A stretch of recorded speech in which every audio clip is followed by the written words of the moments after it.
Conventional source of energy main heading और हम discuss करेंगे कोल के बारे में। कोल को हिंदी में बोला जाता है कोयला। उसको एक और भी टाइटल दिया गया है जो आपकी टेक्स्ट बुक्स में मेंशन है जगह जगह पर। उसको बोला जाता है फॉसिल फ्यूल। फॉसिल फ्यूल का मतलब बेसिकली क्या होता है, मैं शॉर्ट में समझा देता हूँ, कितना डिटेल में नहीं है आपकी टेक्स्ट बुक्स में, ठीक है।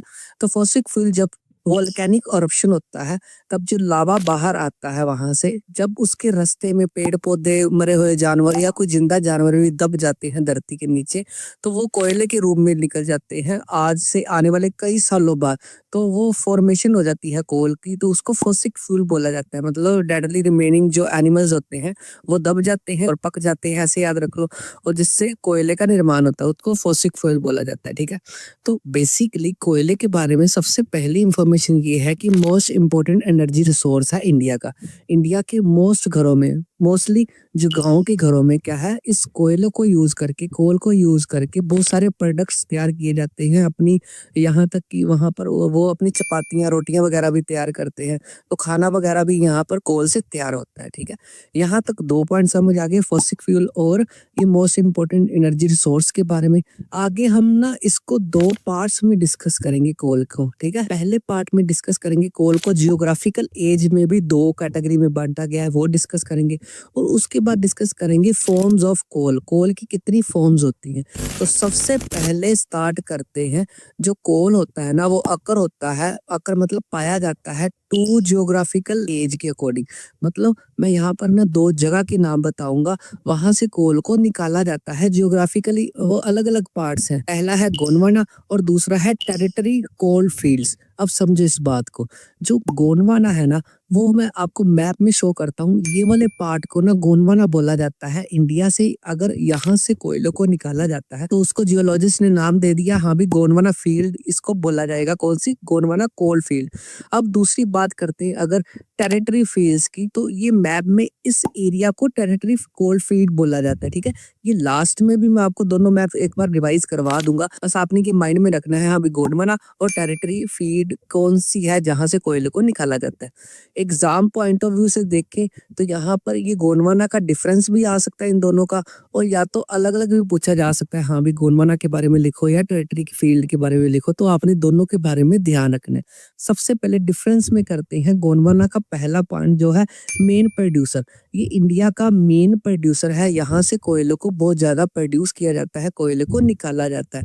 उसकी तरफ उल्टा लिखते जाना है, यहाँ पर लिखा है ना मेन प्रोड्यूसर, वहां पर लिखना है माइनर। मतलब यहाँ से इतना ज्यादा मात्रा में कोयला नहीं निकाला जाता, ठीक है। उसकी एक वजह है। जो दूसरा पॉइंट है यहाँ पर क्या है, गोंडवाना में अगर बात करें कि हाई क्वालिटी का कोल निकलता है अगर यहाँ से निकलेगा तो, ठीक है। अगर हम टेरिटरी की बात करें वहां पर ना लो क्वालिटी का कोल पाया जाता है, तो इसीलिए वो मेन प्रोड्यूसर है गोंडवाना, और इसीलिए जो टेरिटरी है वो माइनर प्रोड्यूसर है, वहां पर लो क्वालिटी का कोल पाया जाता है। लास्ट पॉइंट इसका, जो गोंडवाना लैंड है ना वो है इंडिया का 200 मिलियन ईयर अगो पहले बन चुका था। वहां से इतनी मतलब टाइम से वहां से क्या है कोयला निकाला जाता है। और जो टेरिटरी फील्ड्स है ना कोल फील्ड, वहां पर 55 मिलियन अगो पहले ये इसकी स्थापना हुई थी, यहाँ से कोल वगैरह निकाला जाने लगा, ठीक है।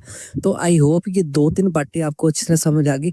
फर्स्ट फेज आपको अच्छी तरह समझ आ गया, या फर्स्ट पार्ट बोल दो, ये क्या था, जियोग्राफिकल एजेस के अकॉर्डिंग 2 पार्ट से कोयल फील्ड को निकाला जाता है। जो ये आपने दोनों याद रखनी है। एक बार थोड़ा सा मैप रिवाइज करवा देता हूँ।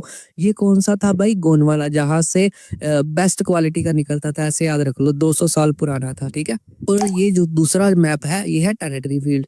टेरिटरी कोल फील्ड्स में क्या होता था, यहाँ पर इतनी बढ़िया क्वालिटी का कोल नहीं मिलता था, और ये 55 ईयर अगो, वो सारी बातें आपने याद रखनी है, ठीक है। आई होप ये फर्स्ट आपको पार्ट अच्छी तरह समझ आ गया। उसके बाद अगला पार्ट है कोल से रिलेटेड। जो कोल होता है ना उसकी मेजर 4 फॉर्म्स ऑफ कोल, मतलब कोल की 4 फॉर्म्स में अवेलेबल होता है कोल। अगर आपने देखा होगा ना मार्केट में, अगर दिवाली के दिन में अगर कोई पटाखा लेने गए, तो एक होता है पटाखा जो बहुत ज्यादा आवाज करता है, और एक होता है क्रैकर जो बहुत ज्यादा कम आवाज करता है। तो उनकी क्वालिटी में फर्क होता है। वैसे ही कोल की जो फॉर्म्स होती है कोल की क्वालिटी को डिसाइड करती है। तो बेसिकली 4 फॉर्म्स आपने याद रखनी है कोल की। पहले मैं उनके नाम बोल देता हूँ। पहली है एंथेसाइट, दूसरी है बिटुमिन, तीसरी है lignite, and last one is a पीट। ये अलग अलग टाइप्स हैं कोल की। रट्टा लगाओ जैसे मर्जी करो, वैसे भी सारी बनी बनाई खीर आपको नोट्स में मिल जाएगी, कहाँ से कौन से क्वेश्चन बनते हैं पिछले साल के बहुत सारे इंपॉर्टेंट क्वेश्चन जो इस टॉपिक से आए हैं वो सारे के सारे मैंने डाल दिए, कोई टेंशन की बात नहीं, ठीक है। अब बात करते हैं थोड़ा-थोड़ा इनके बारे में डिटेल। जो पहली फॉर्म है ना वो उसका नाम क्या था? एंथ्रासाइट। अब इसको ऐसे याद रख लो, साइट से याद रख लो। ये पहली-पहली बार आपने देखा ना, पहली-पहली बार साइट किया है, आपने देखा ही है मेरी तरफ से, ठीक है। तो ये था बेस्ट क्वालिटी यहाँ से कोल पाया जाता है जिसमें कार्बन की परसेंटेज कितनी होती है? 80%। तो आपको अगर आए कोल की ऐसी कौन-सी फॉर्म है जो बेस्ट क्वालिटी की होती है जिसमें 80% तक कार्बन पाया जाता है? तो पहले एंथ्रासाइट वाली, ठीक है। कार्बन वर्ड है ना, जहाँ पर जिस कोयले में कार्बन की मात्रा जितनी ज्यादा होगी उतना वो ज्यादा हीट प्रोड्यूस करेगा, उतना वो ज्यादा काम में आएगा, ठीक है। अगली जो टाइप है बिटुमिस। बिटुमिस में क्या है? वाइडली यूज होता है इंडिया में, पर इसमें क्या है, दिक्कत क्या है? 60 से 80% तक कार्बन इसमें पाया जाता है। तो आपको आ सकता है बिटुमिस के बारे में लिखो, ठीक है। तो आपने जितनी डिटेल बताई है उतनी ही लिखनी है। अगला टाइप है थर्ड टाइप लिग्नाइट। लिग्नाइट जो है वो लो ग्रेड क्वालिटी का कोल वहां पर पाया जाता है। उसका दूसरा नाम भी है जिसको उसको क्या बोला जाता है? ब्राउन कोल। अगर आपको एग्जाम में इन बिटवीन क्वेश्चन आता है, अभी ब्राउन कोल किसको बोला जाता है? तो लिग्नाइट को बोला जाता है, और ये लो ग्रेड क्वालिटी का कोल होता है। जैसे जैसे नीचे जाते जाते हैं ना वैसे वैसे क्वालिटी कम होती रहती है। लास्ट पीट। पीट एक टाइप है, यहाँ पर क्या होता है? बहुत ज्यादा लो क्वालिटी का ये होता है, कोल होता है, और ये बर्न ऐसे करता है जैसे कोई लकड़ी को आग लग रही है। बेसिकली कोयले का काम क्या होता है? हीट ज्यादा देना। अब यहाँ पर उल्टा सीन है, ये कम बलता है, मतलब हीट कम देता है, और स्मोक ज्यादा करता है, धुआं ज्यादा करता है, ठीक है। तो आपको एक टाइप आ सकती है, ऐसा कौन सा कोयला है, ऐसा कौन सा कोल है जो सबसे कम क्वालिटी का होता है और जिससे अगर हम जला भी दे तो धुआं ज्यादा होता है, हीट कम प्रोड्यूस करता है? तो वो पीट है। इसको याद रखने का तरीका, अगर किसी दुकानदार ने आपको ये वाला कोयला दे दिया ना, तो आपके घर में धुआं धुआं हो गया, तो उसको दुकानदार को पीट दो। पीठ से याद रख लो। कुछ फनी सी ट्रिक होती है, इसको थोड़ा सा क्रैम कर लिया करो जिससे आपका कंसेप्ट अच्छी तरह याद हो जाएगा। लास्ट बात पीठ के बारे में ये याद रखनी है, ये फाइंड कहाँ पर होता है? ये होता है स्वैम्प्स एरिया में। स्वैम्प का मतलब होता है दलदल वाले एरिया में, जहाँ पर दलदल वगैरह होती है। अब ये गीला गीला होता है, इसीलिए ये क्या करता है? धुआं ज्यादा करता है, हीट कम प्रोड्यूस करता है। यहाँ से क्वेश्चन अगर बनेगा, या तो आपको पूछा जाएगा पहले के बारे में बताओ, या आपको पूछा जाएगा दूसरे के बारे में बताओ, या आपको तीसरे के बारे में पूछा जाएगा, या आपको चौथे के बारे में पूछा जाएगा, या आपको लॉन्ग क्वेश्चन इन सभी फॉर्म्स के बारे में आ जाएगा। इससे बाहर आपको कोई क्वेश्चन नहीं पूछा जाएगा। आई होप ये कोल का आपको अच्छी तरह कंसेप्ट समझ आ गया, कोल के बारे में समझ आ गया। उसके बाद डिस्कस करते हैं पेट्रोलियम के बारे में। पेट्रोलियम बोल दो या मिनरल ऑयल बोल दो, सेम सी बात है। पेट्रोलियम या ऑयल को हिंदी में तेल बोला जाता है।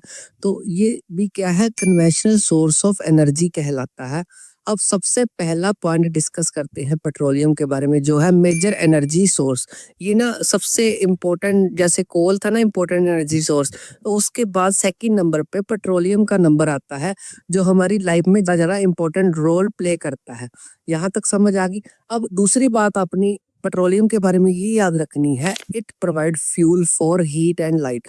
ये जो पेट्रोलियम होता है ये प्रोवाइड करता है, फ्यूल प्रोवाइड करता है। फ्यूल मतलब तेल, वही सेम सी बात होगी। अब हम तेल का यूज किस में करते हैं? एक तो हीट प्रोड्यूस करने में, गर्मी प्रोड्यूस करने में, और लाइट प्रोड्यूस करने में भी फ्यूल का यूज होता है। समझ आ गई एक बात? सिंपल सी बात है ना। अगर आपके पास कोई भी तेल है, मिट्टी का तेल है फॉर एग्जाम्पल, तो उससे हीट भी प्रोड्यूस होएगी, उससे लाइट भी प्रोड्यूस होएगी, ठीक है। दो पॉइंट समझ आ गए। आगे हम बात करें जो पेट्रोलियम है ना, मोस्ट इंपॉर्टेंट लाइन है ये, petroleum act as nodal industry. इसका मतलब ये है, जो पेट्रोलियम की इंडस्ट्रीज होती है ना, वो नोडल इंडस्ट्रीज होती है। नोडल इंडस्ट्रीज का मतलब क्या होता है? मेन इंडस्ट्री जिसके बेस पे बाकी सारी इंडस्ट्रीज चलती हैं। तेल के बिना सोच के देख लो, कोई इंडस्ट्री चल पाएगी? नहीं चल पाएगी ना। तो आपको एग्जाम में क्वेश्चन आता होता है, why the petroleum industry is called the nodal industry. तो इसका आंसर लिखोगे, इट सपोर्ट, ये सपोर्ट करता है textile, fertiliser and chemical industries. मतलब ये सपोर्ट करता है, ये एक ऐसी इंडस्ट्रीज है जो ये सपोर्ट करती है। टेक्सटाइल मतलब कपड़े की इंडस्ट्री भी सपोर्ट करती है, फर्टिलाइजर्स की इंडस्ट्रीज को भी सपोर्ट करती है, केमिकल इंडस्ट्रीज को भी सपोर्ट करती है। मतलब इसके बिना कोई भी इंडस्ट्री वर्क नहीं कर सकती। जैसे हमारा कार है, हमारे बाइक है, वो तेल के बिना, पेट्रोलियम के बिना नहीं चल सकता, वैसे ही इसको क्या है? नोडल इंडस्ट्री बोला जाता है, क्योंकि इसके बेस पे ही बाकी इंडस्ट्री चल पाती है। आई होप ये बेसिक आपको इन्फॉर्मेशन पेट्रोलियम के बारे में अच्छी तरह समझ आ गई। यहाँ से क्वेश्चन बनेगा आपको, हाँ भी, why the petroleum is called most important या major energy resource after the coal. तो अपने ये सारे पॉइंट्स लिख देने। हाँ भाई, मेजर इंडस्ट्रीज है, यहाँ से क्या होता है, फ्यूल मिलता है जो हीट और लाइट प्रोड्यूस करने में हेल्प करता है। नोडल इंडस्ट्री है, नोडल इंडस्ट्री क्यों है, वो सारी की सारी आपने रीजन बता देनी है। उसके बाद लास्ट में अगर बात करें तो आपने एक बात नोट रखनी है, जो मुंबई, गुजरात और असम 3 स्टेट इंडिया की याद रखनी है। ये क्या है भाई, ये प्रोड्यूस करते हैं मोस्ट ऑफ इंडियन पेट्रोलियम, मतलब सबसे ज्यादा पेट्रोलियम अगर बाकी स्टेट्स एज कंपैरिजन, तो ये तीन स्टेट्स में सबसे ज्यादा पेट्रोलियम निकाला जाता है। ऑयल फील्ड्स है यहाँ पर, ऐसे याद रख लो, ठीक है। तो बेसिकली आपने तीनों का नाम याद रखना है, और आगे जो मैंने मुंबई बोला ना, गुजरात बोला है, असम बोला है, इनके बारे में थोड़ी थोड़ी इन्फॉर्मेशन आगे एग्जाम पॉइंट ऑफ व्यू से आपने याद रखनी है। मुंबई के बारे में क्या इन्फॉर्मेशन याद रखनी है, ये इंडिया का टॉप ऑयल फील्ड है यहाँ पर, जो कितने परसेंट कवर करते हैं, 63%। तो ये छोटी सी इन्फॉर्मेशन ही आपने याद रखनी है। आगे बात करें गुजरात और असम, दोनों के दोनों इंपॉर्टेंट ऑयल फील्ड्स हैं इंडिया के। अगर आ जाए आपको इंपॉर्टेंट ऑयल फील्ड्स बताओ, टॉप का तो मुंबई है ही है, और आपको आ जाए हाँ भी इंपॉर्टेंट कौन सा है, तो गुजरात और असम क्या है, इंपॉर्टेंट ऑयल फील्ड्स है। और गुजरात में एक जगह है भाई, उसका नाम याद रखना पड़ेगा, अंकलेश्वर। तो Ankleshwar in the Gujarat is the most important oil fields. आपको एग्जाम में क्वेश्चन आएगा गुजरात की हाँ भी मोस्ट इंपॉर्टेंट ऑयल फील्ड का नाम बताओ, तो आपने बताना है अंकलेश्वर। अंकल से याद रख लो, ऐसी साउंड आ रही ना, अंकलेश्वर कहाँ पर है, गुजरात में। गुजरात में अंकल गए, ऐसे आप याद रख सकते हो, आप कुछ भी करके याद रखना है। उसके बाद लास्ट में बात करें असम की, असम की दिग्बोई एक जगह है, इंपॉर्टेंट ऑयल फील्ड की कैटेगरी में आती है। आई होप ये सारा का सारा कंसेप्ट आपको पेट्रोलियम के बारे में अच्छी तरह समझ आ गया। इसमें जितने भी क्वेश्चन बनेंगे मैं सारे के सारे नोट्स पे दे दूंगा, जिसमें पेट्रोलियम से रिलेटेड कोई भी क्वेश्चन आपका एग्जाम पॉइंट ऑफ व्यू से छूटेगा नहीं। इसी सीक्वेंस से आगे बढ़ेंगे आपके टेक्स्ट बुक्स में। तो बेसिकली अगला नंबर आता है नेचुरल गैसेस का। जो नेचुरल गैसेस होती है वो कन्वेंशनल सोर्स ऑफ एनर्जी है, मेन हेडिंग आपको पता ही है।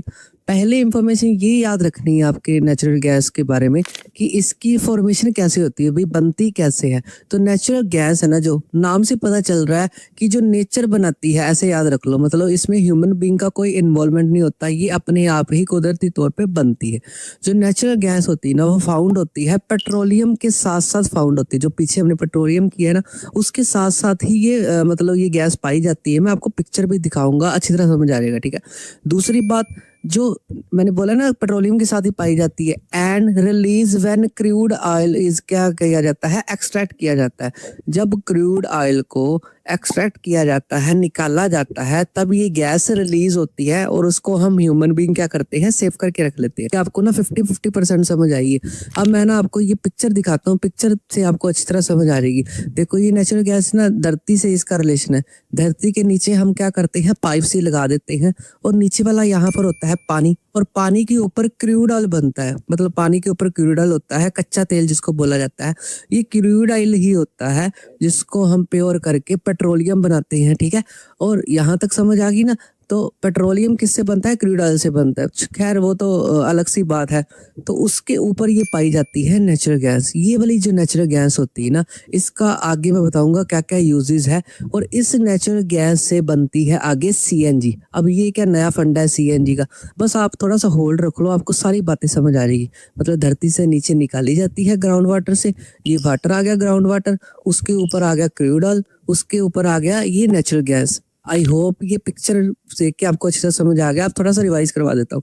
जो नेचुरल गैस होती है फाउंड होती है पेट्रोलियम के साथ फाउंड होती है, और ये रिलीज कब होती है, जब क्रूड ऑयल को एक्सट्रैक्ट किया जाता है, क्रूड ऑयल को निकाला जाता है। आई होप अब आपको अच्छी तरह समझ आ गई, फाउंडेशन समझ आ गई। अब बात करते हैं डिस्कवरी की। ये डिस्कवर कहाँ पर हुई थी, यहाँ भी नेचुरल गैस लोगों को पता चला था, फिर निकालनी शुरू की, फिर उसका यूज करना शुरू होगा।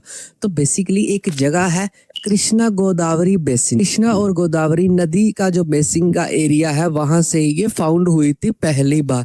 तो बेसिकली मैं आपको मैप में दिखा देता हूँ, इस एरिया को क्या बोला जाता है, कृष्णा बेसिन गोदावरी एरिया। अगर आपको क्वेश्चन आता है हाँ भी जो नेचुरल गैस थी इसकी डिस्कवरी कहाँ पर हुई थी, तो कृष्णा गोदावरी बेसिन, कृष्णा गोदावरी नदी के आसपास के एरिया में ये हुई थी, ठीक है।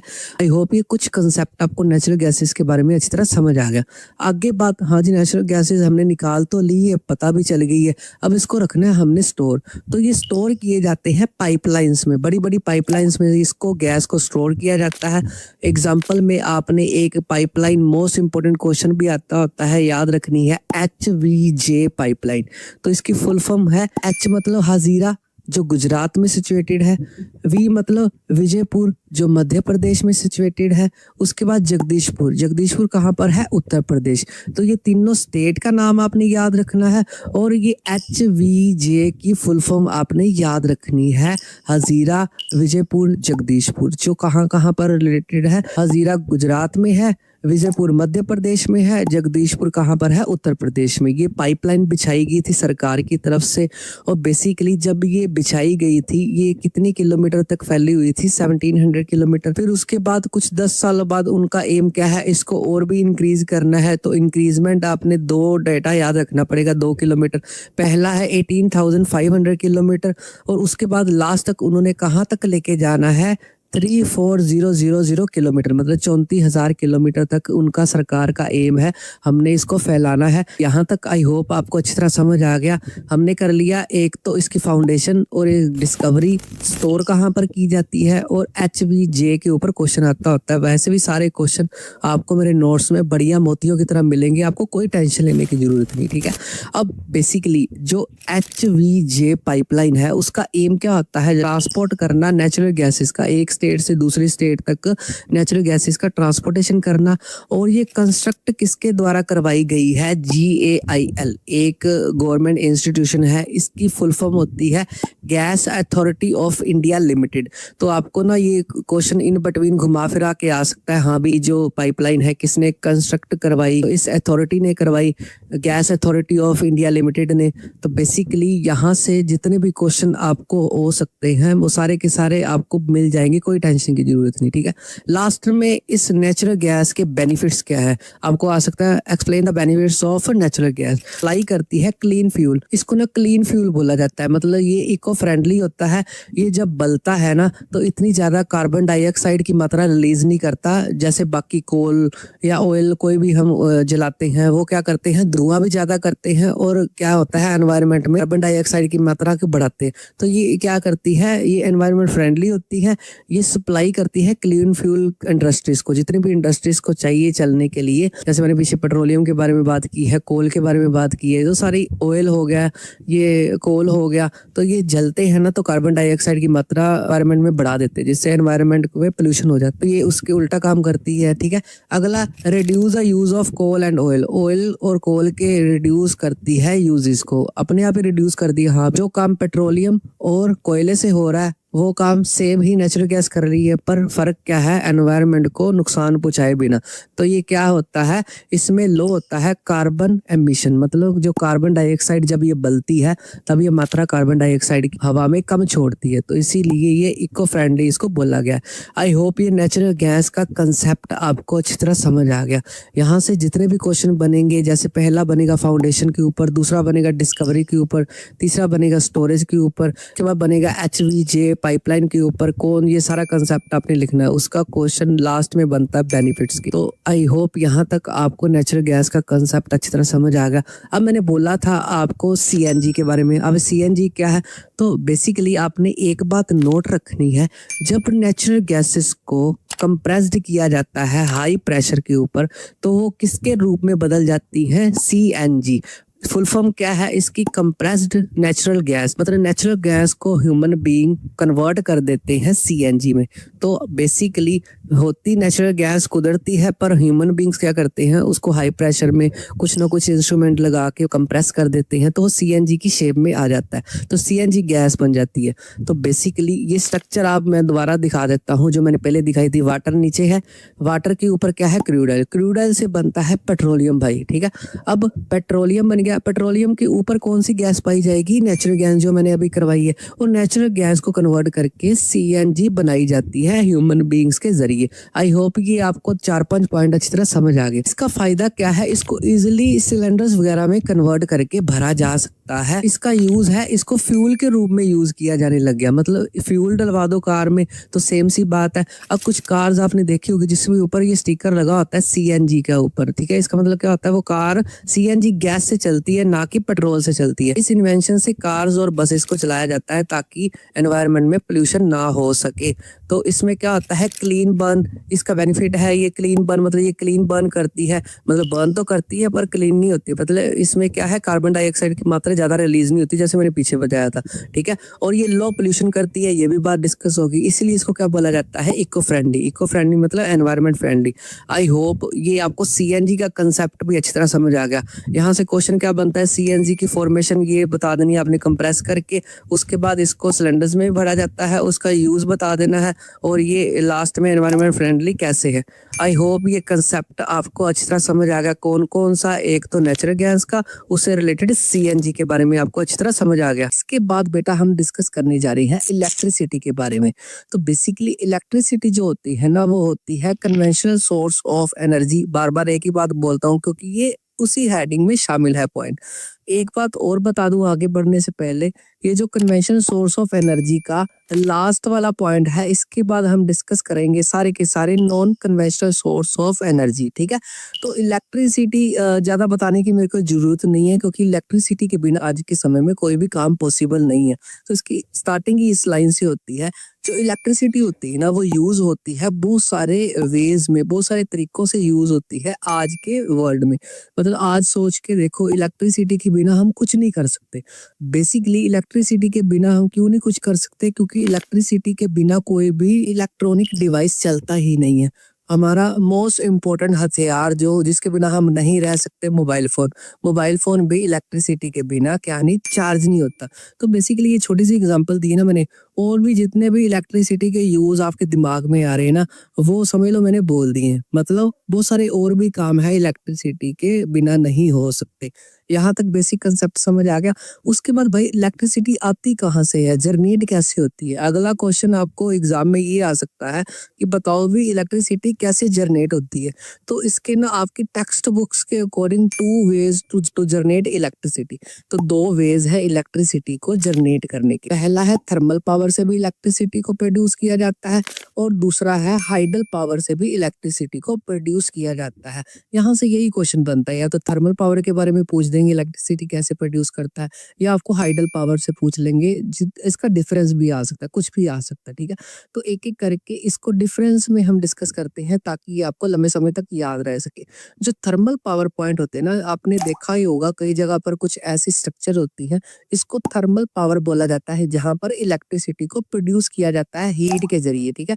हीट के जरिए वो क्या करते हैं, बहुत ज्यादा हीट प्रोड्यूस कर लेते हैं, बताऊंगा कैसे। और वो उस हीट का क्या करते हैं, बड़े बड़े इंजनों में वो उजारते हैं, जिससे मोटर चलती हैं और इलेक्ट्रिसिटी प्रोड्यूस होती है। इतना डीपली नहीं लेना। तो बेसिकली जो थर्मल होता है ना, वो यूज करते हैं फॉसिल फ्यूल, जो मैंने पीछे बताया था, इसका यूज करके इलेक्ट्रिसिटी को प्रोड्यूस करते हैं। जैसे एग्जांपल कोल हो गया, नेचुरल गैस हो गया, एक्सेट्रा। इन सभी का यूज करके जो थर्मल पावर में इलेक्ट्रिसिटी को प्रोड्यूस किया जाता है। हाइडल पावर में क्या किया जाता है, बहुत सारे पानी को स्टोर किया जाता है, और उस पानी के जरिए उन मोटरों को घुमाया जाता है। जो मैंने पीछे क्या बोला था, गर्मी की वजह से हवा से घूमती है, यहाँ पर पानी पड़ता है और इलेक्ट्रिसिटी को प्रोड्यूस किया जाता है। दो पॉइंट समझ आ गए दोनों के एक एक। अगला है जो थर्मल पावर पॉइंट्स बिजली पैदा की जाती है, वो एग्जॉस्टेबल रिसोर्सेज का यूज किया जाता है। एग्जॉस्टेबल, एग्जॉस्ट वर्ड का मतलब होता है थक जाना। कुछ ऐसे रिसोर्स होते हैं जो एग्जॉस्ट हो जाते हैं, थक जाते हैं जल्दी, मतलब जिसका एक बार यूज कर लिया और वो बाद में उसको दोबारा नया लेना पड़ेगा। जैसे मैंने पीछे बोला ना, कोल का यूज करके, कोल का मतलब कोयला, कोयले से एक बार गर्मी उन्होंने ले ली, तो एक बार कोयले का यूज हो गया तो वो किसी काम का नहीं। तो एग्जॉस्टेबल प्रोडक्ट्स वो होते हैं जिसका सिर्फ एक ही बार यूज किया जा सकता है, ठीक है। जैसे नेचुरल गैस एक बार जल गई भाई, सीएनजी एक बार जल गई तो दोबारा ही सीएनजी भरवानी पड़ती है, ठीक है।